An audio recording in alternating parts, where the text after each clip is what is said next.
one game away. Blow up. We're playing for something, man. We're playing for something. It's gotta mean something to you. It gotta mean something. Everything you got. Let's finish this. Do it, fellas. Let's go. Let's do it, fellas. Finish 2, 3. 1, 2, 3. Finish. I can't even think about all of the shit I did to fit in. Past hard to watch like a fucking scary movie. I'm always happy to meet somebody that never knew me.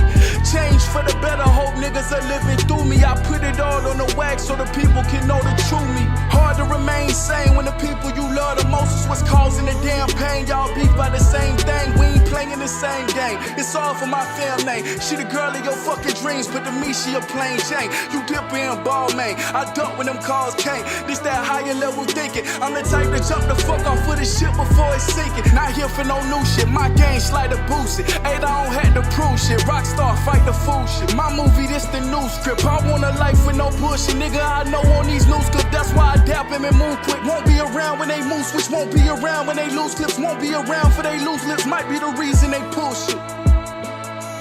Yeah.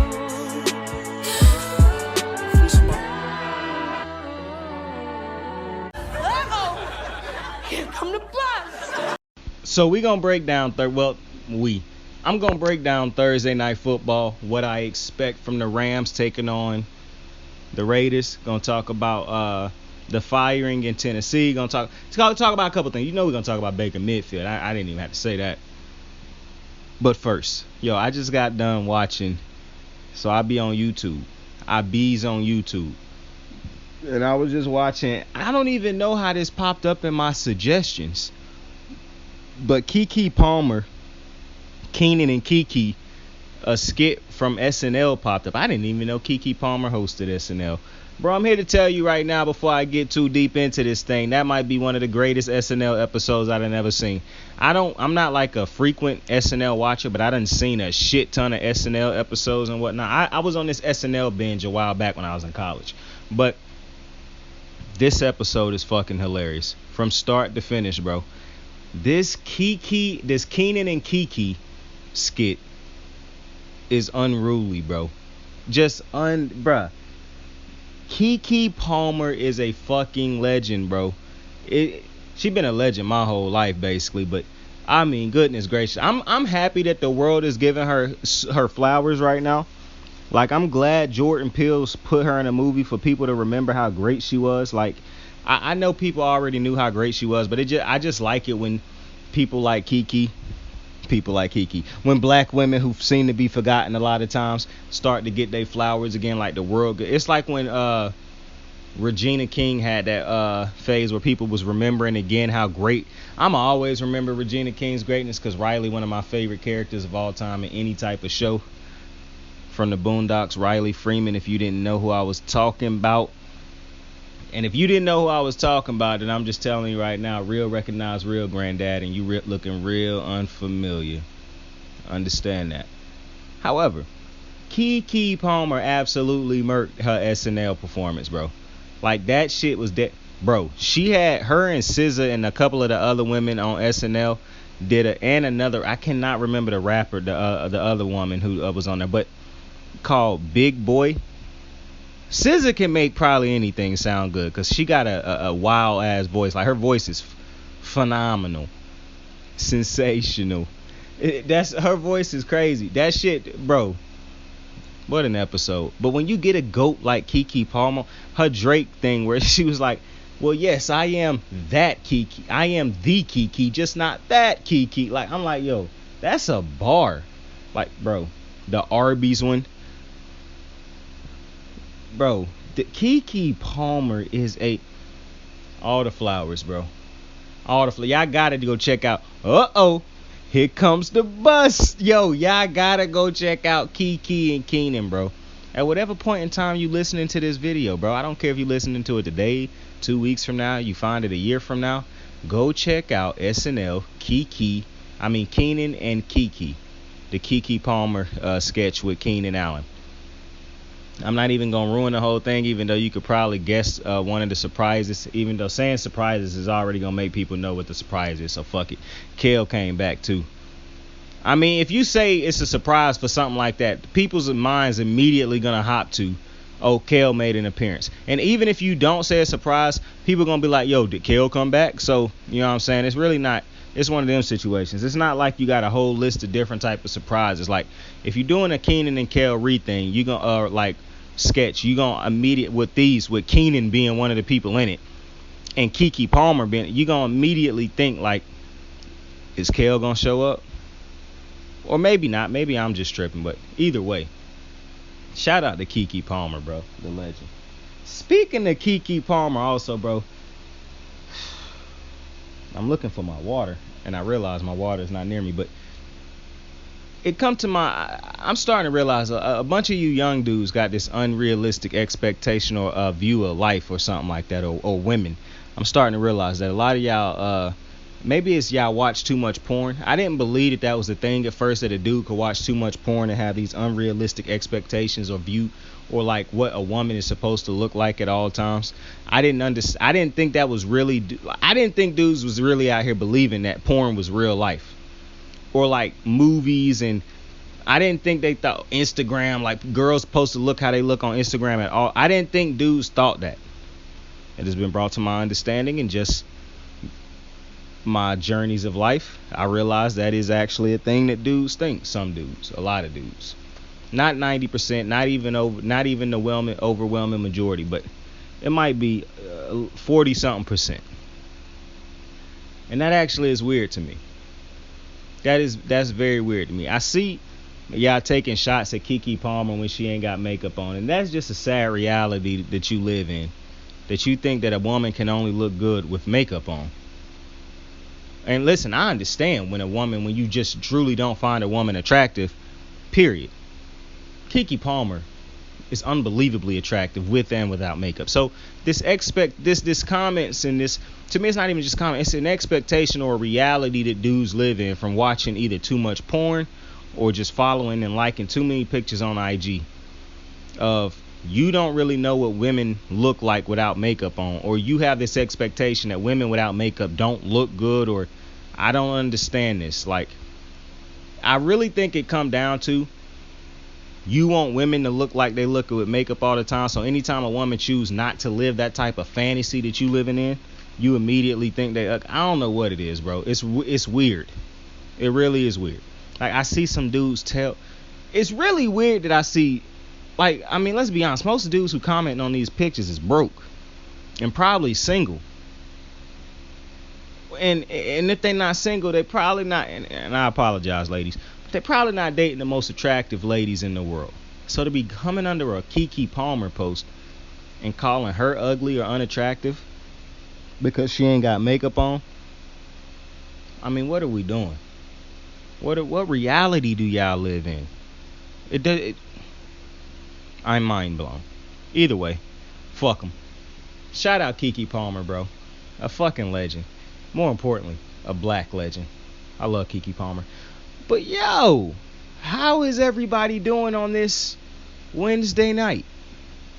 I hope everybody had a great week. Listen, we got to talk about the Rams, the Raiders. I'm going to tell you right now before I get too deep into the video, if you somebody who just came to the channel, you're like, bro, he already had a longer intro talk about something I don't care about. That's tough.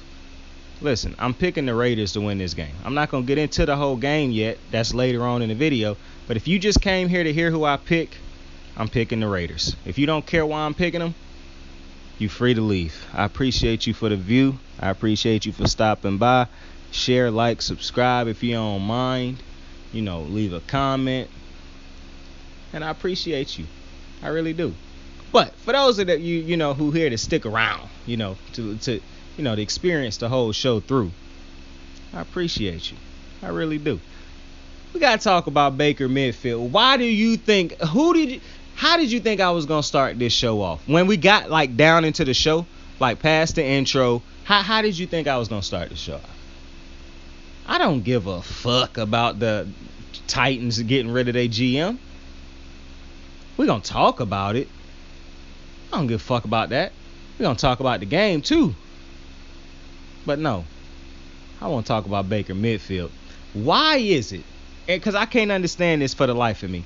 How is it that somebody at Baker Mayfield, a dude drafted with the first pick in the first round of the NFL draft, can underachieve at the level of which he is underachieved at, numerous times, on numerous occasions, be given far more at his disposal to work with than most quarterbacks get to work with in a career, still have excuses made for him,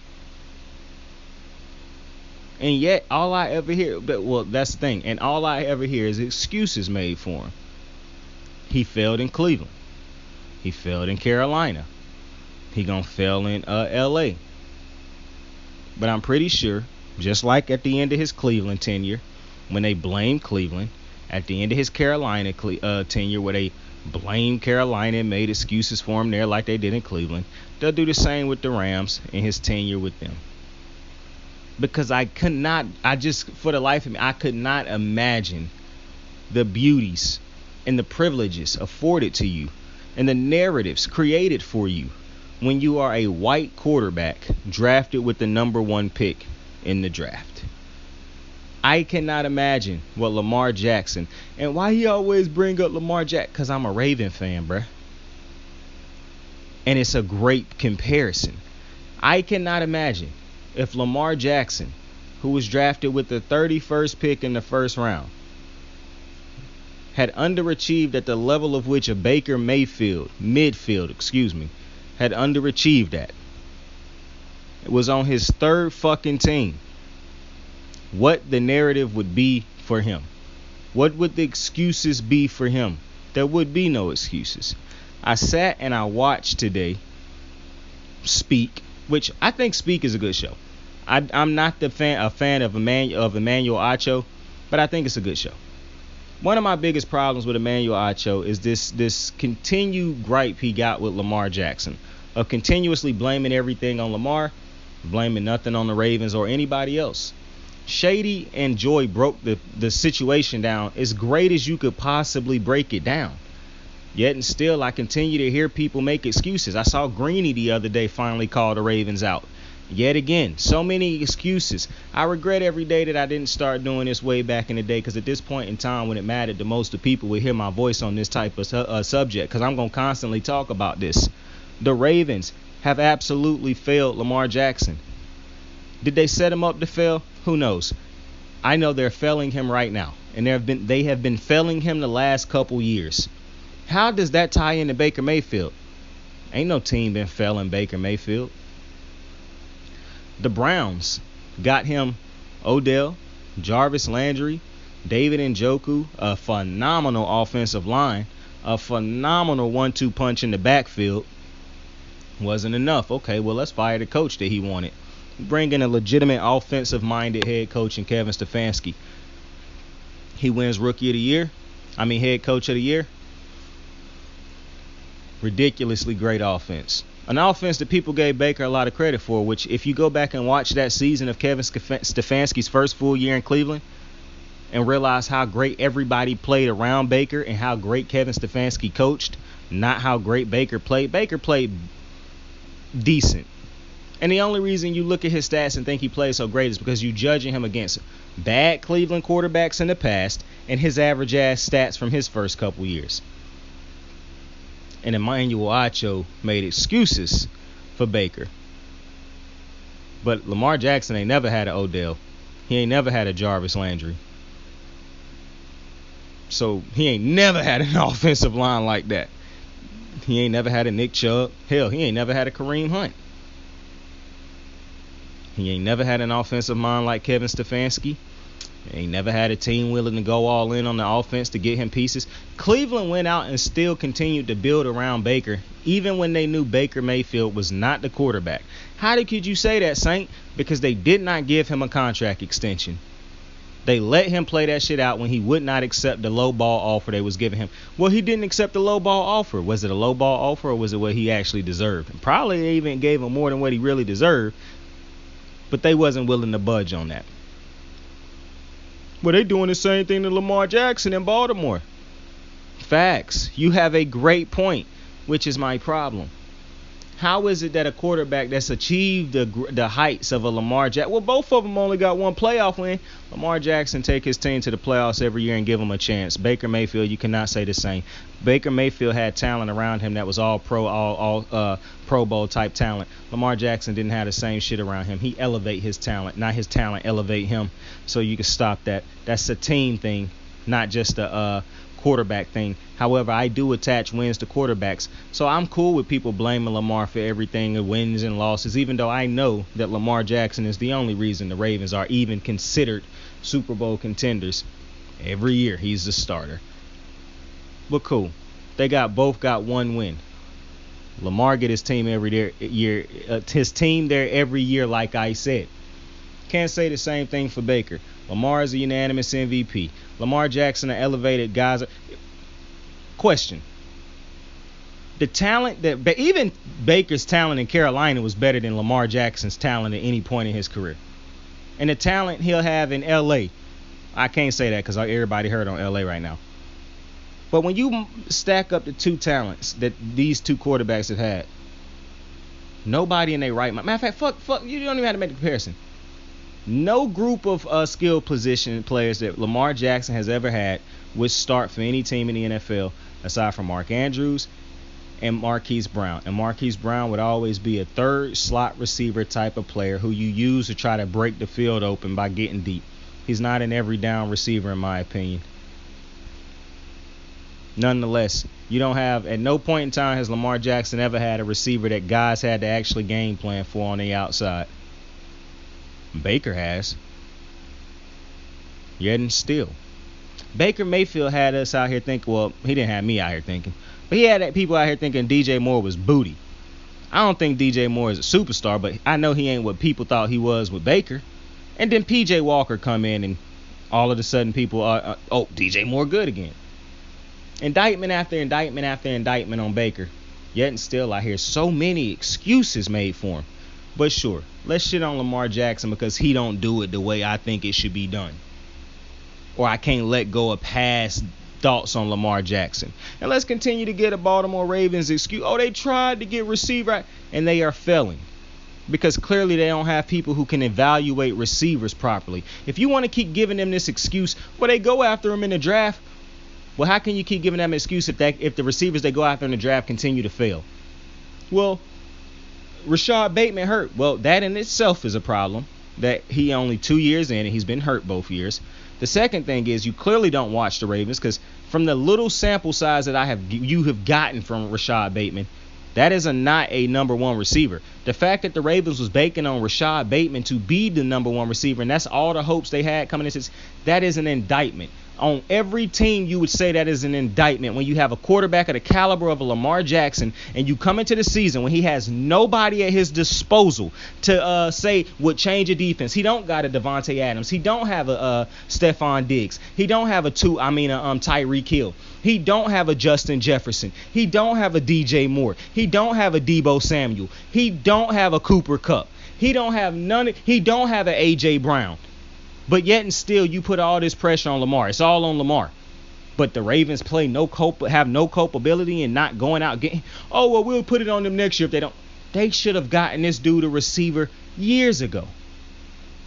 After his MVP season, you should have struck gold on that. One of my favorite baseball team is the Philadelphia Phillies. We got to the World Series last year and we lost. It's two type of teams that proceed after they lose a World Series. It's one that just wallow in the defeat and just come back with the same core and hope that they can get lucky and do it again. Or it's one that try to strike while the iron hot. They look at it and say, we got here. We a piece or two away, which is what the Phillies did this offseason. They acquired Taijuan Walker. They acquired the best shortstop in baseball while Fernando Tatis is not playing, and Trey Turner. But still, Trey Turner, top 15 baseball player in baseball. They strike. They say, we're not going to wallow in our defeat. We're going to add pieces to make this team better. The Ravens did not take that route. And you can continue to make excuse after excuse after excuse after excuse for the Ravens and blame Lamar. But I'm just trying to paint this picture of you of how Baker Mayfield is viewed. Because Baker Mayfield has had far more at his disposal than Lamar Jackson. Yet and still you blame everybody around Baker. Oh, it was Odell Beckham's dad's fault. Oh, it was Stefanski's fault. Oh, it was the offense. Somebody on the offensive fault. Oh, it was the court. Oh, well, Cleveland had a history event. But it's never on Baker. But a dude who was drafted 31st in the first round, who done overachieved. People told him he was supposed to be a receiver, or he should be a receiver, switch to running back or something. Overachieved by every single metric. And you look at all the receivers out there that these other top quarterbacks got. I mean, like I talked about Joe Burrow, the man got Chase, Higgins, Boyd. Like, Lamar Jackson ain't had nowhere near that type of talent on offense. But cool. Let's get mad because he don't go out there and throw for 300 plus yards, 4 touchdowns a game, which he's done with nowhere near the talent at receiver the other quarterbacks have done it with. Done one at a clip higher than all those quarterbacks not named Tom Brady. Well, not net. You don't care about Tom Brady. The young quarterbacks named Patrick Mahomes. He go out there and put up just as great a record and lead his team just as great as the great quarterbacks, which he is, with far less talent at his disposal on offense. I just don't understand it. And Baker Mayfield, who, excuse after excuse, who is now on his third team because he was claimed by the Rams, continue to have excuses made for him. Baker Mayfield would do nothing for the Rams. He's not going to make the Rams better. I told you before, if he could not win with Cleveland in that talent, why would I believe he could win with any other team that don't got nowhere near the talent on their team that Cleveland had during his run in Cleveland? You can continue to make excuse after excuse after excuse for Baker Mayfield. The fact of the matter is, he played with great players in Cleveland. You can have the history books of Cleveland sitting by your side to go through all the bad Cleveland teams. The fact of the matter is, he wasn't playing on bad Cleveland teams in Cleveland. He just wasn't a good enough quarterback to elevate those teams, which is what you imagine the first pick in the draft would be when you draft them. But maybe that's my fault. Because all I know is, if my first pick in the draft that I drafted had given me the production that Lamar Jackson has given his team right now, don't add nothing to his resume, take nothing away. If I was given the exact production right now that Lamar Jackson has had thus far in his career right now at my number one pick position, I would be saying he a future Hall of Famer. But because it's this biasness towards Lamar, it's this underlying hate for Lamar, I guess. I don't know what it is. He never get the respect he deserves. But people continue to make excuses for Baker. I just don't truly understand it. But get into the game. Who knows who will be playing for the Rams? I'm not taking the Rams to win this game. Listen, they had a decent game the last game they played last Sunday. That was because they played the Seahawks. I expect Vegas to run through this team. They definitely got the potential to. But Derek Carr could struggle, and this could end up being a tough game. At the end of the day, though, the Raiders are going to win this game. For the same reason I picked the Raiders the last couple weeks. They playing against a lot of bad teams who they have something that those other bad teams do not have. Devontae Adams. People can continue to make it seem as though big-time receivers like Devontae Adams don't change teams like Emmanuel Acho continue to do. That is a number one receiver. Stop giving me this, they had Marquise Brown, they had all these other dudes. Those are not number one receivers like Stephon Diggs of the world, the Cooper Kupps, the Odells when he was the number ones, the Amari Coopers, the Devontae Adams, the Justin Jeffersons. And he know that. He just don't. I don't understand it. I wish somebody would really call him out on his biasness. I cannot wait to see the day. Maybe it's going to take me doing it one day, because I'm going to tell you right now, once I become big time and I'm getting views and I'm picking up subscriptions and people tuning in and I get a deal and all these other types, I'm going to call Emmanuel Acho out. Like, it's going to come the day where it happens. He better pray to God Lamar Jackson ain't winning no Super Bowl. And he better not switch up. He better keep this exact same energy, bro. I'm all for people being educated after a couple wins. If you got it wrong and you switching up. No, bro, you done had plenty of time. He continued to do this. When Lamar is at his highs, he tried to be a dick rider.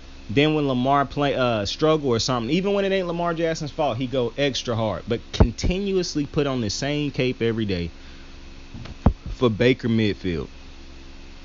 I can't understand it. Either way, though, Devontae Adams plays for the Raiders, not for the Rams. And that alone, to me, because I don't really think Derek Carr is, I like Derek Carr. I talk about it all the time. I love Derek Carr. I think that's a cool dude. I just don't think he that great. And it's not even that I don't think he great. He too inconsistent. That's the thing about Derek Carr. He is unbelievably inconsistent. And I mean, shit, you can make a point that the most consistent thing about him is he will be inconsistent throughout the year. And that is a problem. And you saw when he had his most consistent year, the Raiders were a great team, got to the playoffs. And I'm not talking about last year. But I think one of the things that help the Raiders right now, that's helping the Raiders or making people think they have a chance, is the Chargers. People had high expectations for the Chargers. But I told you, you got to temper those expectations because because I'm seeing people make excuses for Justin Herbert now, who play with all pro talent also. Oh, well, they hurt this year. He wasn't getting to the playoffs when they wasn't hurt. What are we doing right now? And I never see people give Lamar Jackson that excuse. But I get it.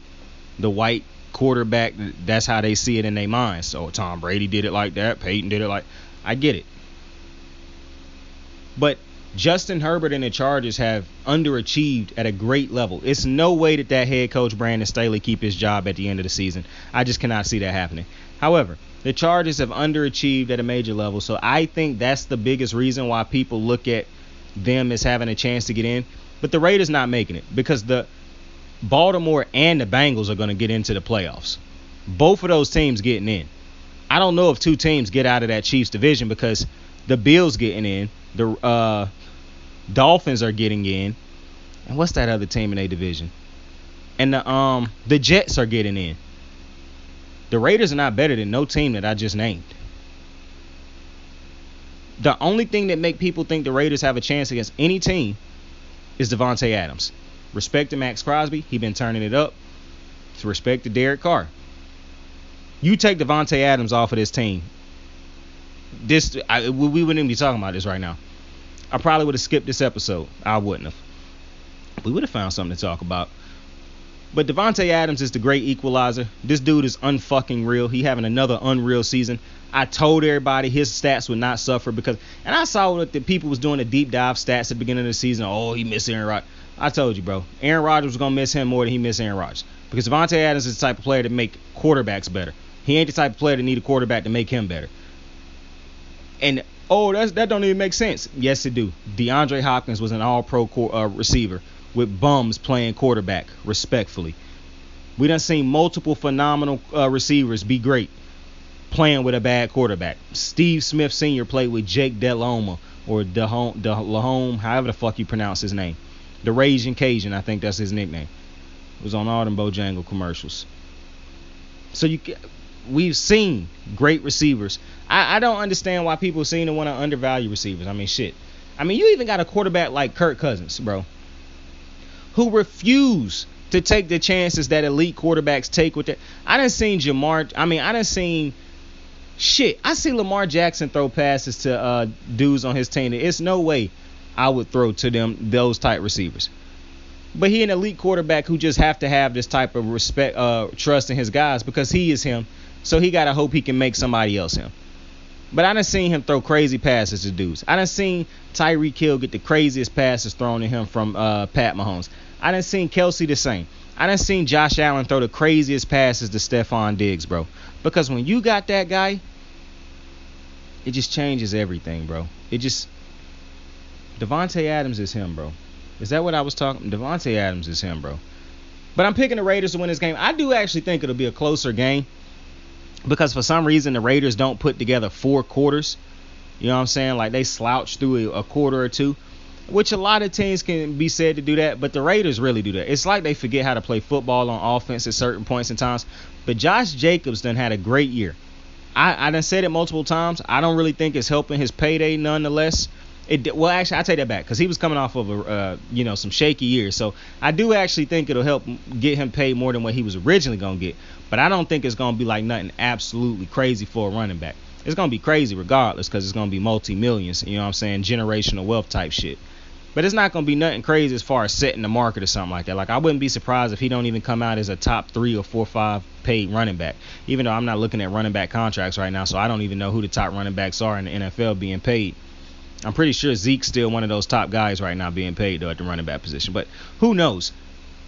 The fact of the matter is though, the Rams also don't have a good running back game. I do not trust Cam Akers. I don't know what the fuck done happened to Cam Akers over the last year to where he just is not a good running back anymore. And I understand the Rams don't have a good offensive line either. That shit went straight to hell once Andrew Whitworth retired. And I mean, good Lord. They got my dude Aaron Donald back to do this. Sean McVay re-signed for this. I'm not too interested in what the Rams going to do in this game. I know they're going to lose. I'm more interested in seeing how they're going to fix this in the offseason. Because the Rams do know they can't be bad 2 seasons in a row. Like, they got to figure out in the offseason how to be great instantly. And I hope they don't think I hope they don't believe Baker Midfield is the answer. I'm pretty sure they know he not. But I could be wrong. You know, it's just like the GM in Tennessee, John Robinson, I believe is his name, who thought it would be a great idea to trade A.J. Brown. And coincidentally, he got more production than every single receiver combined for the Titans. Who would have thunk it? I said in the offseason, this trade makes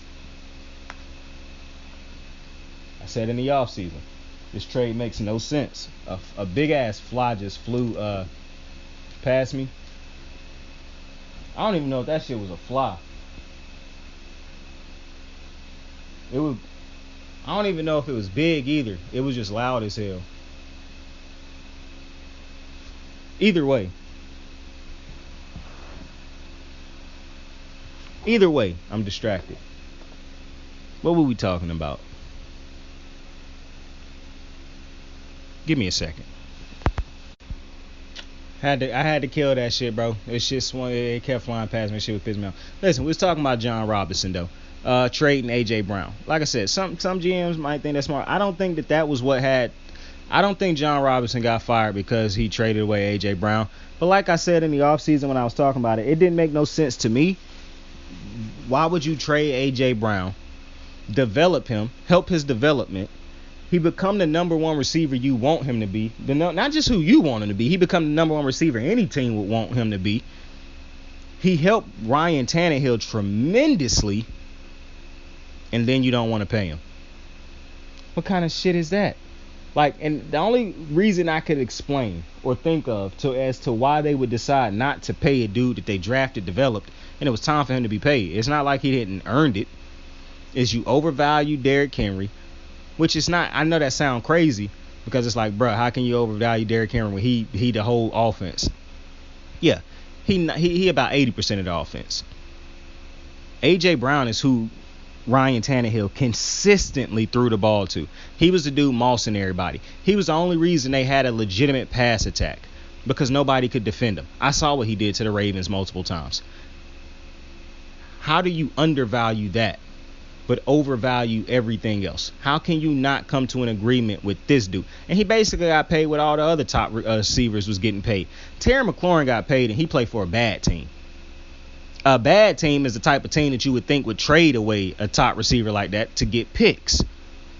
The Titans are a contending team, and they trade away their number 1 receiver. I don't know if you overvalue how bad your division was. I don't know what it was to make you make that type of decision. And while I don't think that's the ultimate reason as to why they end up firing him, I refuse to believe that didn't play some type of part as to why you fire him, because it makes absolutely zero sense trading away A.J. Brown. It made no sense. And creating different type of reasons in your head as to why, yeah, we should have traded him, it made sense to trade him, yada, yada, yada. It just didn't. I don't like it when people play this game of, well, yeah, we drafted him and developed him so we can do it again. Number 1 receivers don't just grow on trees. That's one. I know it feel like we continue to have a big influx of number 1 receivers, That's just not the case. We got a lot of good receivers. We ain't got a lot of number one receivers who can legitimately change the game, who actually make quarterbacks better. CeeDee Lamb might be a number one. He clearly make Dak Prescott better. And I don't think he had the opportunity because he kind of remind me of T. Higgins in a way.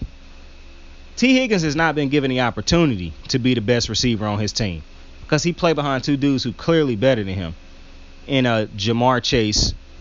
Actually, T. Higgins has had a chance, though, before he got this. He didn't really have it because Tyler Boyd was still better than him also. But if T. Higgins was if T. Higgins was on the Cowboys right now, he would be the number one. T. Higgins is that good. CeeDee Lamb, to me, kind of reminds me of T. Higgins, where he might not be an undisputed number one right now, but I do think as the year go on, people going to see, because I think CeeDee Lamb showing you how dynamic of a receiver he can be. Him not going down after initial contact a lot, his ability to run after the catch, pick up tough yards after the catch also, make tough catches. CeeDee Lamb definitely got and for some reason, Emmanuel Acho think that Baltimore had a receiver like that. That's insane. But either way, I know Shannon ain't the highest on CD, but I think that was a product of what the Cowboys do.